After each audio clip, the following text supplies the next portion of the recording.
અમે બધાએ કોલ કરી અહીંયા પહોંચાડવું એટલે પહોંચ્યા છે બધા એની સાથે થઈ. અને બીજી વાત, કાંતિભાઈ એકલા ન પડે, એને એવું ન લાગે, એમાં આખો સમાજ અહીંયા આવ્યો. અને આ સમાજ, હું એવું નથી કહેતો કે આ સમાજ મારો. અને કાંતિભાઈ છે, અમે બે નાનપણના મિત્ર છીએ, અમે બે ભાઈની જેમ ગયા છીએ. અહીંયા મીડિયા ઉપર મારે એવું ન કહેવાય કે અમારા કિસ્સામાં કેટલા પૈસા હોય ને અમે કેટલા બે ભાત પાણી વાપર્યા છે કિસ્સા. અમારે અહીંયા વાત ન કરાય. એ પણ કાંતિભાઈ અને માવજીભાઈ અને અહીંયા અમારા ગામના જાણે છે. એટલે કાંતિભાઈને આજની દુઃખની ઘડીએ જે કલેક્ટરને ઓર્ડર કરવાનો તો એ નથી કરી ગયા.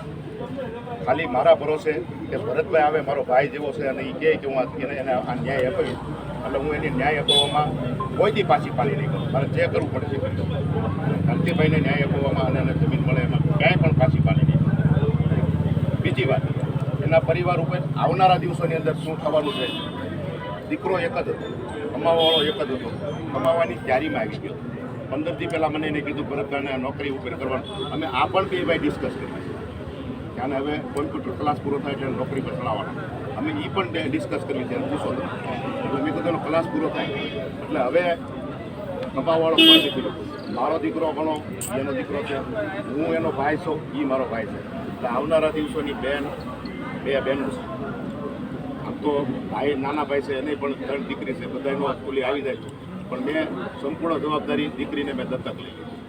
હું દીકરીના 10 લાખ નગરનો ખર્ચો કરવાનો થાય ને કદાચ વધારે કરવાનો થાય ને તો પાછી પાડી નહીં કરું. અને એમાં મેં કાંતિભાઈને કીધું લખાણ દો કાંતિભાઈ કે ભરતભાઈ બોલ્યો ને એટલે જુબાન પાકી કાલ મારે વાત થઈ નથી. અને એ બધાય આ માવજીભાઈ બેઠા, ભીખાભાઈ બેઠા, અમારા ગામના બેઠા. હું કોઈ દી મેં મારી રાજકારણ મેં નથી કર્યું. મેં મારી જમીન વેચીને, મને રાજકારણમાં આ લોકો મને નહોતા દેતા કે તો જમીન વેચી નાખશો, સેવા માંગ્યો. એ સ્થિતિનો સૌ. એટલે તમારે બીજું વિશેષ મારે કાંઈ ન કહેવાનું. કાંતિભાઈને જે ન્યાય મળે એમાં હું તમે જે કહો એ રાહે હું રહેવાનો છું, અને કાયમિક માટે રહેવાનું છું, એકથી પૂરતો નહીં. અને લગભગ તમારો સમાજ મને બધો ઓળખી ગયો છે. હું આમાં કેવું હોય કે આપણે કાંઈક એવું પસંદ બને વાહ લૂંટવા આવી ને એ હું નથી. તમને અગાઉની મારી ખબર છે એટલે તમે મને અહીં સાંભળ્યો અને મને અહીંયા મારું માન રાખો છો. બાકી તમને માણા હાલતો હોય ને ત્યાં તમે પારખી જાઓ. તમે બધાય સમાજને સારો છો, સમાજને ઓળખો છો સારી રીતે, સમાજને કઈ રીતે રાખો, બધાય સમાજ હારે તમે સંકળાયેલા છો. એટલે તમે હું જે કહું છું એ હું વધારે તો કાંઈ નથી કહી શકતો, પણ કાંતિભાઈને તમામ પ્રકારનો તમે નથી વિચાર્યો ને એનાથી હવાયો ના મારે આપવાનો છે. જય ભીમ, જય ભીમ.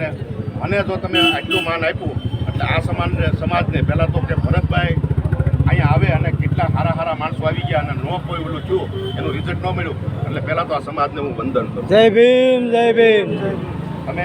તમને નથી ખબર, તમે મારા માટે, હું કોઈ ભાજપનો કે કોંગ્રેસની વાત નથી કરતો, હું કોઈ સાંસદની વાત, હું આમ નાગરિક બનીને એનો ભાઈ બનીને આવ્યો છું. અને તમે મને એક નાના એવા માણસ, એક નાના એવા ખેડૂતને તમે મને આટલું બધું કર્યું અને મારું માન રાખ્યું છે કે હું આ સમાજને કારે નહીં. જય ભીમ. જય ભીમ.